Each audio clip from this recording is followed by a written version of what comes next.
জন্মের পর থেকে দুটো হাত নেই। আচ্ছা ভাই, তাহলে তুই হ্যান্ডেল মারিস কিভাবে?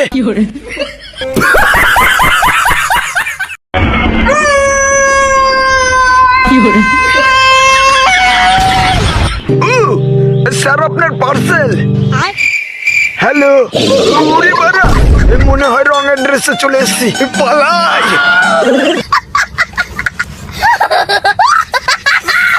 বন্দুক নিচে করুন, না হলে গুলি করে খুলি উড়িয়ে দেবো। কেউ চালাকি করার চেষ্টা করবেন না, করলে গুলি করে খুলি উড়িয়ে দেবো। গুলি বেরিয়ে গেল। আমি হলাম ছাপরি রাইডার, আমি ঘুমিয়ে ঘুমিয়েও স্ট্যান্ড করতে পারি। এইবার এটা কোথায় এলাম?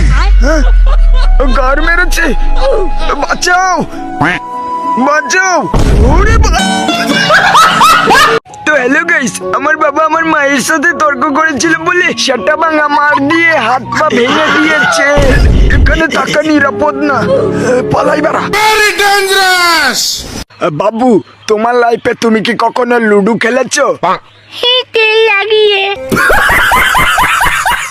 স্যার আমার হাতের মাসাজ একবার খেলে বারবার খেতে চাইবে। Sorry sir, it's natural. কাকে চলে হেগেও বলছি ন্যাচারাল? হ্যাঁ, আপনি তো হেগে ফেলেছেন। Sorry sir, it's natural. Sir আরো মারুন, আরো মারুন, মজা লাগছে।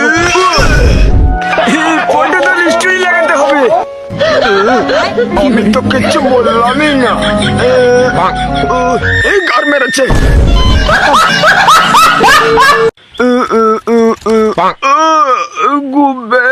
ঘুমিয়ে নি।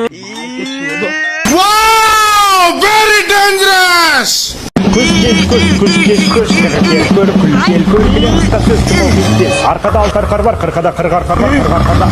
বাবা একটু কার্টুন দেখবো। কি বলছিস?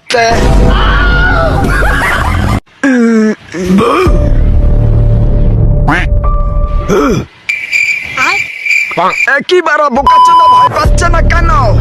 আমি ভূত। ভূত? তুমি ঠিক আছো? তাহলে আমি তোমার চেক আপ শুরু করি। হ্যাঁ আমি ঠিক আছি ডাক্তার বাবু, আমার ভীষণ ভয় লাগছে। আরে ভয় পাওয়ার কিছু নেই, তোমার মুখ দিয়ে ঢুকিয়ে পথ দিয়ে বার করবো আস্তে আস্তে করে। ওরে বারা, দরজাকে বন্ধ করি। বোকাচোদা, দরজা খোল, নাহলে খাটিয়ে আমার বোধ মেরে দেবে। দরজা খোল। আমাকে এত ভয় পাচ্ছে কেন?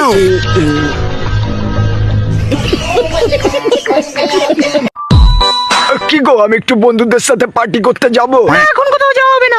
প্লিজ যাই না। ওকে তো বলেছি না যাবি না। বাড়ির থেকে যদি একটু বাইরে বেরোয় তোর অবস্থা কি হবে? কাইকি ছেলে, বিয়ে করে জীবনটা পুরো চুদে গেছে। खत्म। মা, বন্ধুদের সাথে পিকনিক করবো, টাকা দাও না। তো পিকনিক মারতে হবে না, কোনো টাকা পয়সা হবে না। যা ফাট। নাতে এই না টাকা, যা মান খোলা পিকনিক কর। অনেক ধন্যবাদ দাদু তোমাকে। এবার আমি পিকনিক করবো। এটা কি স্বপ্ন ছিল? ওরে বাড়া, এটা আমার কেমন হাগার মেশিন। এখনো বেরোচ্ছে না। এই বাড়ায় তো জলে ভর্তি, এখানে কি মাছ পোষে নাকি? কিভাবে হাগে এর মধ্যে? হাগলেই তো জল ছিটে পোত ভিজে যাবে। ও, এটা তো সেই কোল বালিশের মতো।